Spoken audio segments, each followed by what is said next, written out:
Hi everyone, in this video today we're going to be taking a look at the English language course and we're going to be doing an initial assessment to help think about the key skills needed to be successful within the course. Even if you're a learner who is studying functional skills as well, this will still be really important for you to look through because a lot of the skills are transferable and the quicker you learn these, the easier it's going to be as you progress within your own course. Now, if you haven't already liked and subscribed, I'd really appreciate it if you do so. It really does help us out and it helps us to actually understand what videos we can make to actually help you with your learning. Overview. Over the course of this video, we'll look at some of the key skills needed within the GCSE English language course. So within this video, we're going to cover things like implicit and explicit information. This is often the thing that we look at first when we're starting the English language course, and it's really important in terms of interpreting and understanding an extract that you're reading. The next thing will be language techniques.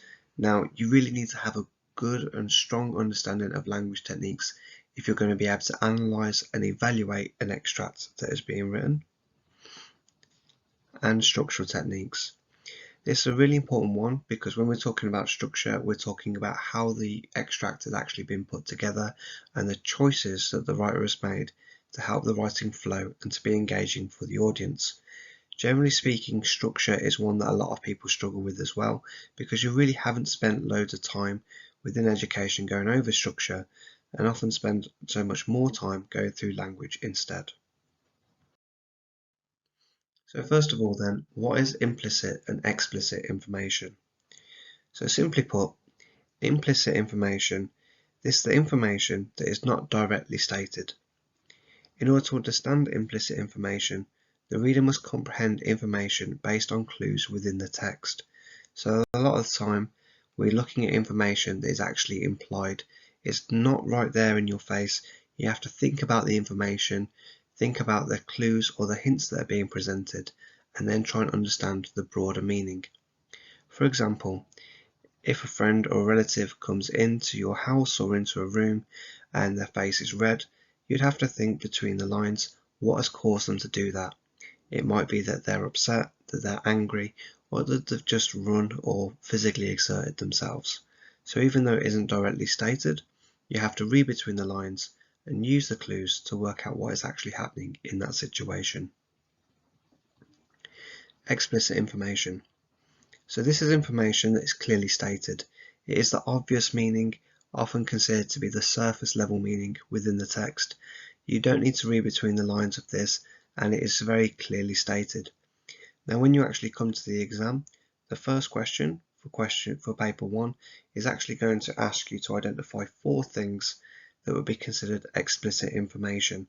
Now this is a really good question just to warm yourself up and to get you into the flow of actually answering the questions within the exam.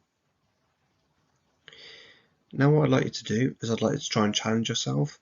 Read the extracts on the next 2 slides and I want you to try and identify the implicit and explicit information. Now if at any point within this video you feel like you need to pause it and take your time and go through it at your own pace, please feel free to do so. All you need to do is pause the video and go at your own pace and your own level. Look at the response and identify the implicit and explicit information. So here we have an extract, very typical one that you would get for paper 1 for example, so it's a fiction text and we need to think about what is implied and also what is actually explicit information. So it says then, rain struck the flimsy windows as Holly shuddered against the cold. There was an overwhelming smell of mould that seemed to cling to all of the furniture within the room. The floorboards creaked loudly as Holly waited for the warmth to return to her ice-cold fingers. So what I'm going to do now is I'm going to skip ahead and I'm going to go through the teacher's feedback and see what information should be identified in terms of implicit and explicit information. If you need to pause it and go through it yourself, please feel free to do so. Class feedback. Check your answers against the ones below. So on the left hand side then you can see we have the extract that we just looked through, and now on the right hand side we're going to see the teacher's feedback. So the first thing we're going to look at is the implicit information. Now, if you remember from the previous part of the video, implicit information is the information that has been implied. So it hasn't been directly stated, it's something that we have to read in between the lines. So these are the kind of things that I was picking out. If you picked out other things, that's fine. Just make sure that you're firm in your knowledge of what is implicit and what is explicit. So the first thing I identified was this. The building Holly is in is poorly made. And if we actually have a look at the extract then, my first indication of this was actually in the first line. So rain struck the flimsy window. So a flimsy window means that the window is poorly made, or that it's likely going to break. So the implication behind this is that whoever made the house didn't make it in a very well manner, or it could just imply that this is quite an old or run down building. Either way, we're still actually thinking about the implicit information and having to read between the lines. The next thing is the house hasn't been cleaned in a long time. So again, if we look back at the extract, we can see there very clearly where it says there was an overwhelming smell of mould that seemed to cling to all of the furniture within the room. So again, this hasn't been directly stated, but because we know that the smell of mould isn't a particularly nice one, and the fact that it says that it is clinging to all of the furniture gives us this real sense that this is a very strong and potent smell, which then suggests that the house hasn't been cleaned in a long time. Next one, Holly had been out in the rain. Again, this isn't something that's directly stated, but if you look at the evidence within the extract, it says that Holly is shuddering, which would imply that she's cold, but also maybe that she's wet as well.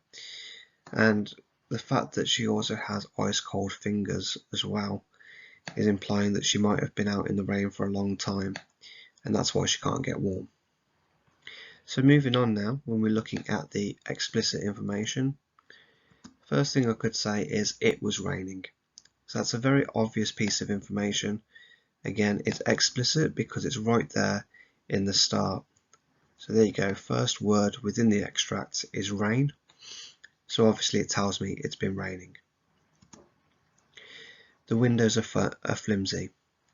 Again, still in that first line, it literally says that the windows are flimsy. Holly is cold. Okay, that's very, very obviously stated because it says that she's got ice cold fingers. So you don't really need to interpret that anymore or read between the lines because it's very direct in the way that it's been stated. And the final one, the floorboards are creaky. So you can see there in the third line from the bottom, the floorboards creak loudly. Okay, so hopefully we're kind of getting to grips with that and it's starting to make a bit more sense. If not, feel free to leave us a comment and we'll try and get back to you and maybe try and explain it in more depth. What we're going to do now though is look at one more example before we move on and start looking at language instead. So the same thing as we did within the last part of the video, we're going to look at the response and identify the implicit and explicit information. So our extract says then, the sun burst through the window as Tom shielded his eyes against the glare and tried to focus on what Miss Jones was saying at the front of the class. The air was filled with an intense anticipation as the last lesson of the school year slowly ticked by. Of all of his lessons, Tom hated maths the most.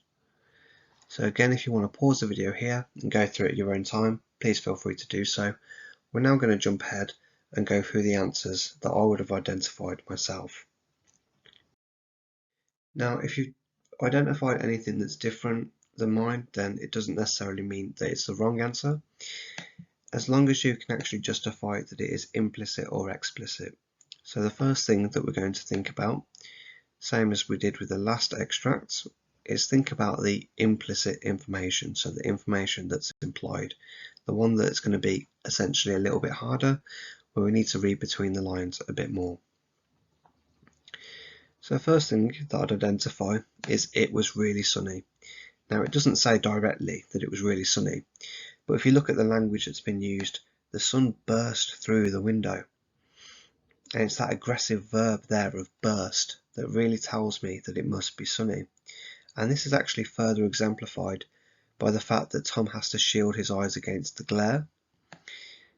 Again, not directly saying that it's sunny, but we can get that impression there when we look at the information provided. The next one, he is struggling to concentrate in class. So we can see that in the next part where it says he tried to focus on what Miss Jones was saying at the front of the class. So the word tried actually implies that there's some kind of conflict here, that it's something that he has to physically work at and something actually he's kind of forced himself to do in order to remain focused within the class. The next one, Tom feels like the lesson is going slowly, and this can be seen towards the end of the extract here where it says the last lesson of the school year ticked by slowly, or slowly ticked by. Okay, so if we think about the language that's being used, it's not literally slowly ticking by. It hasn't somehow magically made time go slower, but to Tom it feels like it's dragging, and we've all been there in lessons every now and again.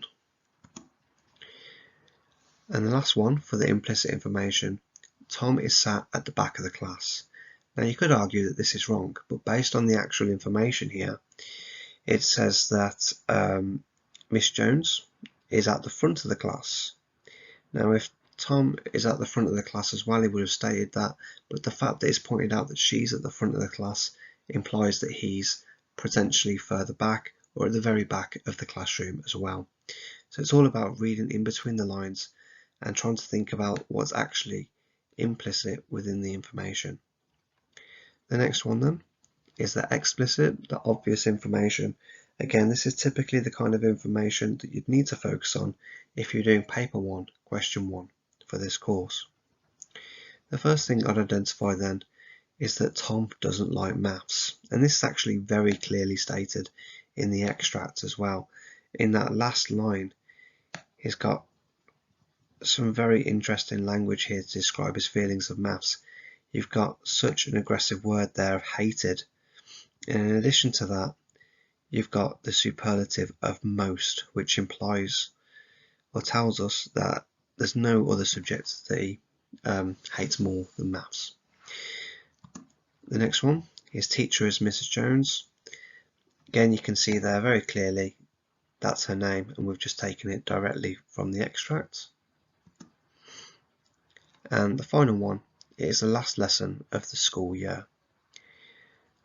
And again, if you look at the extract, we're literally just selecting the obvious bits of information from the extract. So this is why it's a really good question to start with when you do your paper 1, because it's an easy way to get a few marks and it helps to warm your brain up and start thinking about the extract in more depth.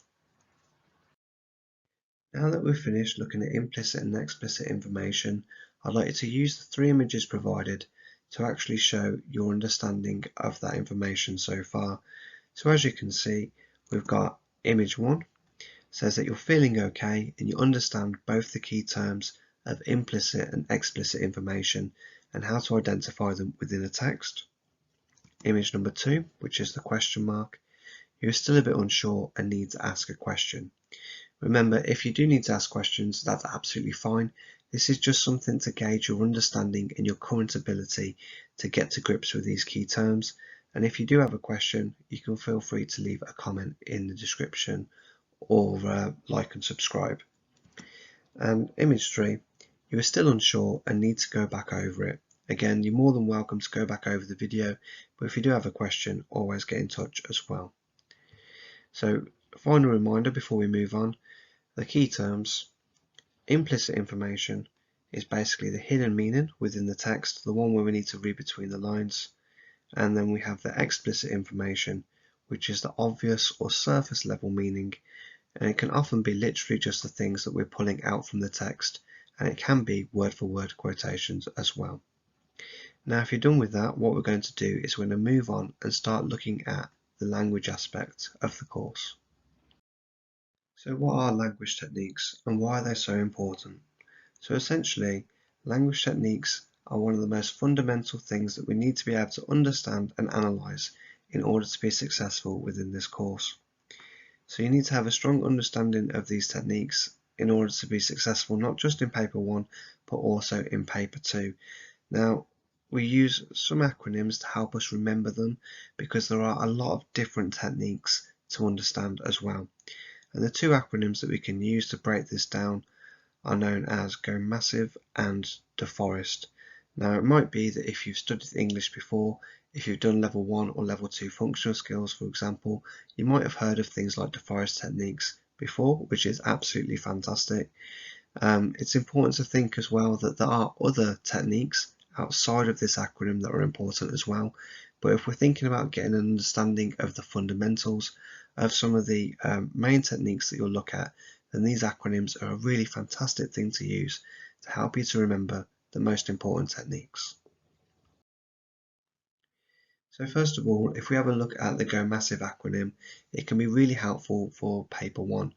Now, if you don't know what we mean when we say Go Massive, this acronym is actually made up of a number of different techniques, and each of these letters in Go Massive stands for a specific language technique that hopefully you'll be able to remember and use within your exam. So first of all then, for the G, we have a group of 3. This is also known as a triplet as well. So when we're talking about a group of 3, this is where we use 3 ideas or 3 things in order to support an idea. The next one is onomatopoeia. If you're not sure what I mean by this, onomatopoeia are words that sound like the noise they make.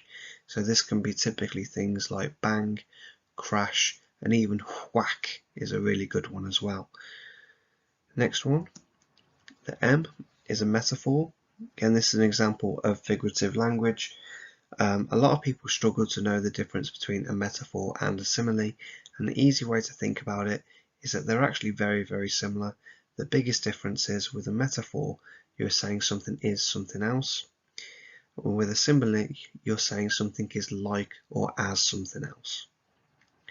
Next one then is alliteration.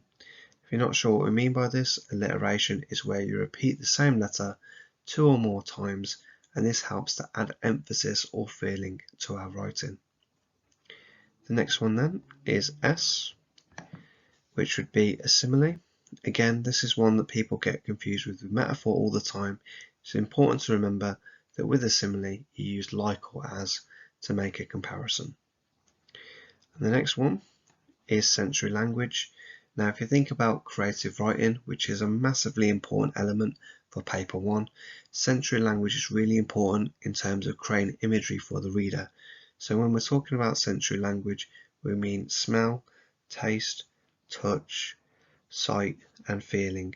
So those are the integral things that a writer needs to talk about in order to actually create an image for the reader.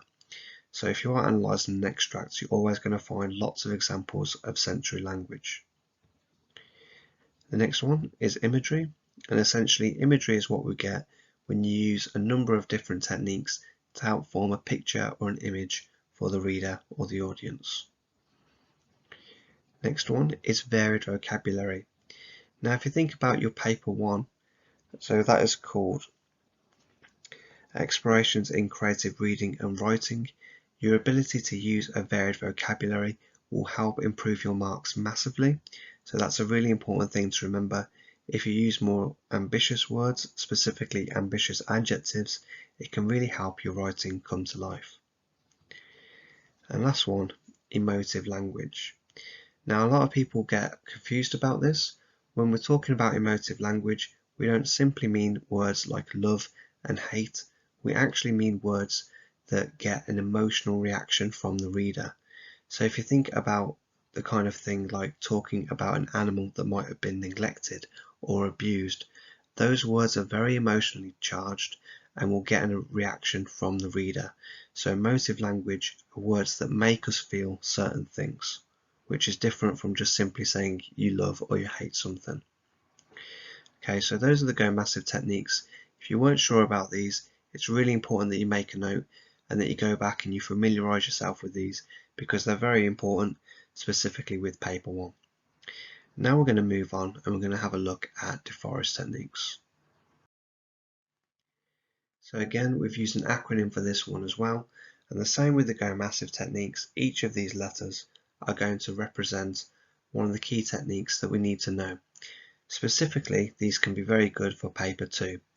Now you can use the Go Massive techniques and the Deforest techniques on both papers, but it can be good to help you revise or just to get an understanding of each paper if you think it's Go Massive for paper 1 and Deforest for paper 2.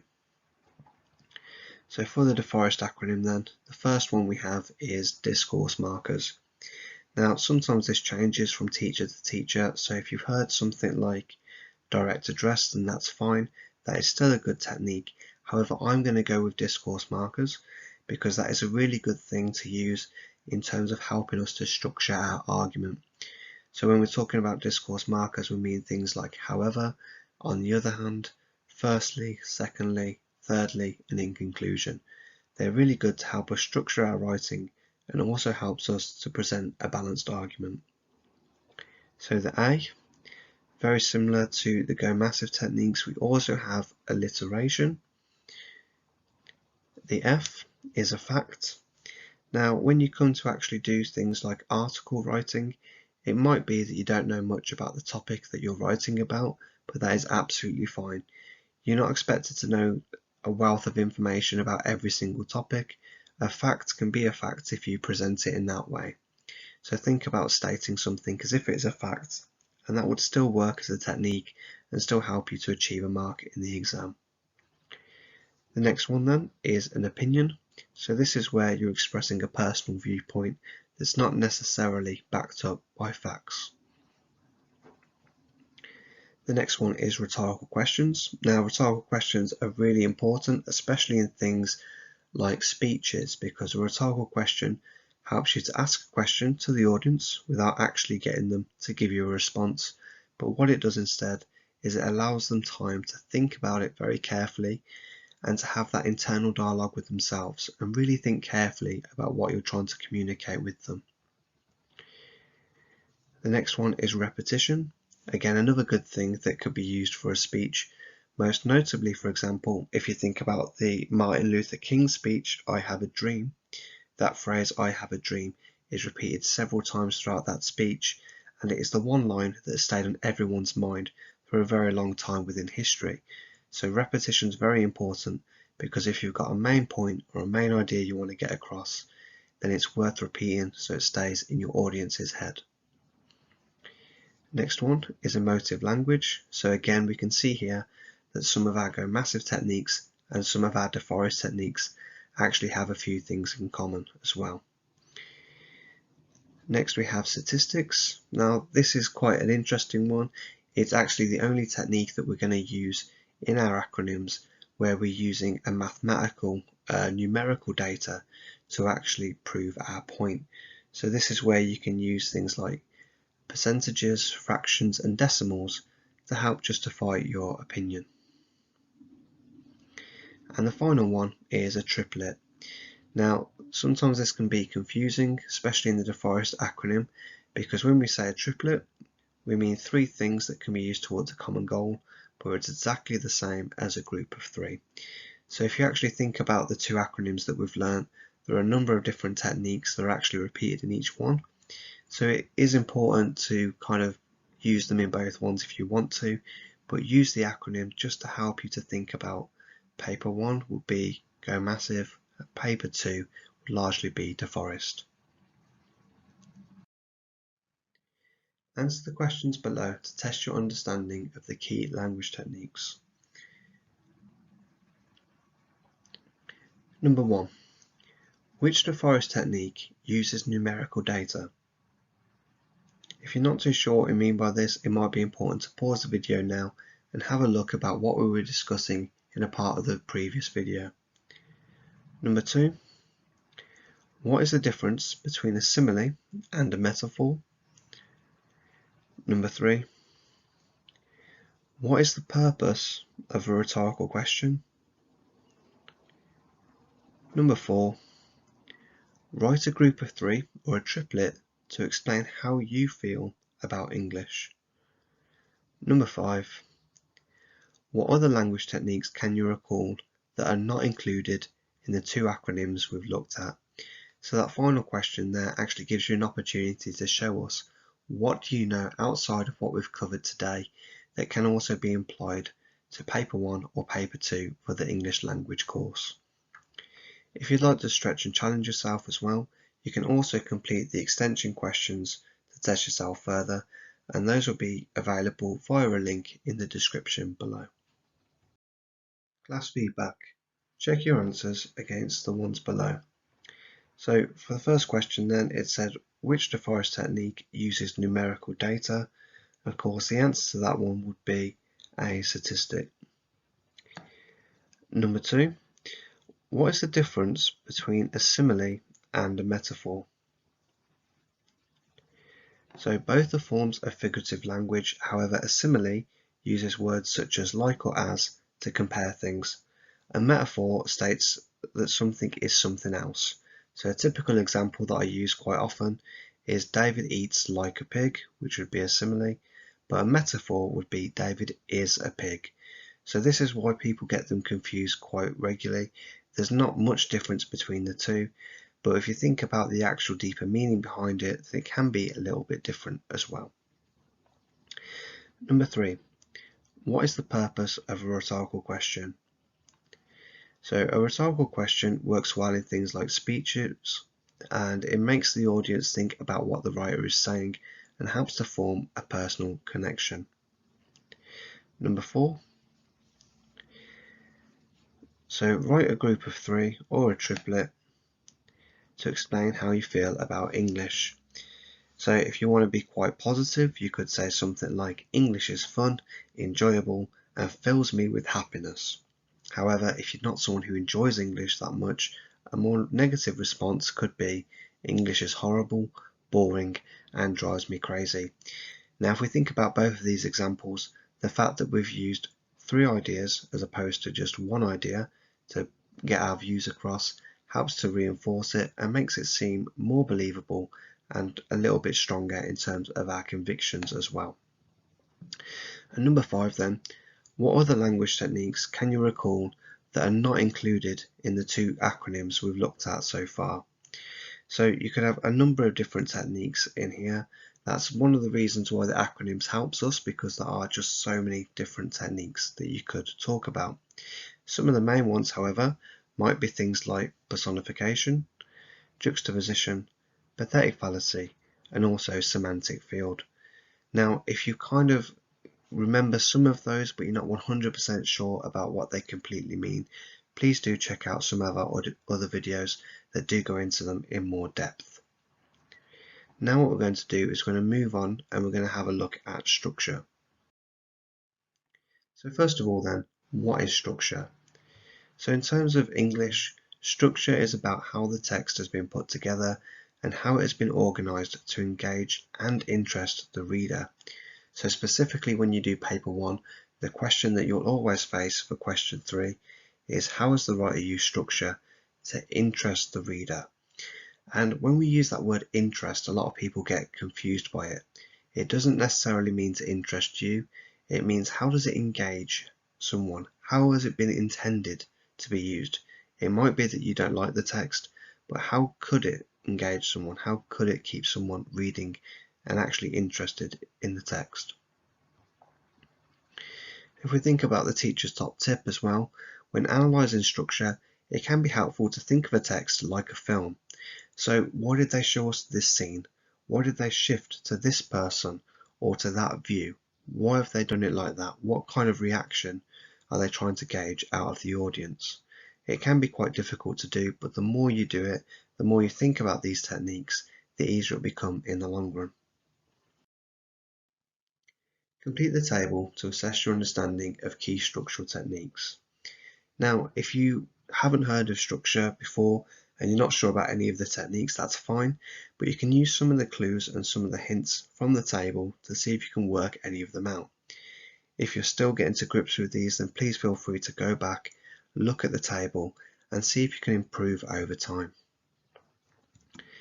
So now that we look at the table, you can see we have 3 columns. On the left hand side, it's the structural techniques. In the middle, we have the definitions, and we also have at the right how it interests the reader. Now that's really important to consider because that is really what the whole exam question's about for question 3. Now the first one has actually been done for you. So the structural technique that we're talking about is a cliffhanger. A cliffhanger is a dramatic and exciting ending to an extract, and it leaves the reader curious and interested to find out what happens next. It's the kind of thing that ends where we've got questions and things that are really left unanswered. Now if you have a look at the second one, the structural technique is a resolution, but we've left out the definition and how it interests the reader. So what I'd like you to do is I'd like to go through the table by yourself, pause the video and see how many you can actually understand yourself. If you need more time, please feel free to do so. But what we're going to do now is we're going to go through the answers in the next part of the video. Class feedback. Check your answers against the ones below. So here we have our same table then. Again, the first one has already been filled out for us. The next one we're going to look at is a resolution. Now this isn't a structural technique that a lot of people know straight away, so if you're not too sure about it, don't worry about it. It's all about learning it and assessing what you know at the moment. So resolution then, the definition is when the story or the extract ends with a conclusive ending. So this is actually the opposite of a cliffhanger, and it's a really important one to use because no matter what extract you're going to get in your exam, you're either going to have a cliffhanger or a resolution. So it's either going to end where the audience is still asking questions and are unsure what happens next, or everything's going to be all tied up neatly in a bow and we don't have any questions left unanswered. So how does it interest the reader? So it helps the reader know that the conflict in the story has been resolved. So you don't have a story without a conflict. It either gets resolved or we get left asking questions at the end. So the third one there, we don't have the structural technique or how it interests the reader, but we do know from the definition that this is when the writer changes the time, the person, the place or the topic within the extract. Now this is also a very important structural technique because you will always have this in every single extract you look at. So the structural technique we're talking about here is a shift in focus or a focus shift depending on how you want to phrase it. And it interests the reader because it shows the reader what is important and what is key within the extract. And again, if we think about this like a film or a movie, it's thinking about why has the director decided to point the camera at this person or that place? Why have they changed over here or changed to this person? What is the purpose behind it? Why has it been structured in that way? So in that regard, shifting focus is one of the most important structural techniques to know. Okay, if we look at the fourth one then, we don't have the structural technique, we don't have the definition, but we do know whatever it is can interest the reader because it takes the story back in time to something interesting that has happened in the past. So the structural technique we're talking about here is a flashback. And the definition for this is when you divert from the main story to go back in time in the past. Now this is a really interesting thing to do, and what it helps us to do is actually understand the story more. It helps us also understand potential trauma or something positive maybe that's happened to a character in a previous point within their life. Okay, the second from last one is a climax, and the climax is the most interesting or intense part of the extract. Now this is problematic because within the exam you won't always get a particularly interesting extract. There might very well be a climax, but the extracts might actually be quite dull and straightforward. So even though this is an important one, you won't always find one within your exam. Now this can actually help interest the reader because it grabs the reader's attention by being quite fast-paced and engaging. If you've ever looked at a story arc or a story mountain, the climax would be the highest peak. So it's kind of like if you think about the heart monitor, when they race, it would be when is the most intense, the most fast-paced moment within that story. The final one, we can see there from the definition that this is the start or the beginning of the story or the extract.